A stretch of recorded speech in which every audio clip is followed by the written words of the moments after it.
কাস্টমারের দাবি মাকড়সা কিন্তু থাকতেই হবে কেকের উপরে। আরে বাবা, আমার চোখের সামনে যখনই কোনো মাকড়সা পড়ে আমি সেটাকে ১০ হাত দূরে ঢেলে ফেলি। আর সেই আমি নাকি কাস্টমারের কথা শুনে কেকের উপর মাকড়সা বসাতে হবে, বোঝো ঠেলা। তাহলে শুরু থেকে শুরু করা যাক।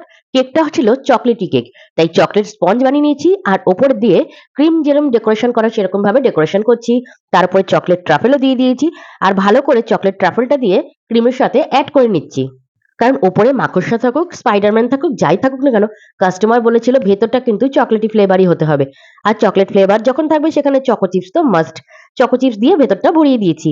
আর এই রকম ভাবে প্রথম লেয়ার, দ্বিতীয় লেয়ার, তৃতীয় লেয়ার করে এক এক করে ৪ তলা বিল্ডিং বানিয়ে ফেলেছি আমার এই কেকটাকে। এতক্ষণে তোমরা হয়তো অনেকে বুঝেই গেছো যে এটা কি থিমের কেক হতে চলেছে। কারণ এটা খুব কমন একটা কেকের থিম। আর এখন কিন্তু বাচ্চারা এই থিমটা খুবই পছন্দ করে। বিভিন্ন রকম কার্টুন দিয়েই আমরা কিন্তু কেকটা বানাই।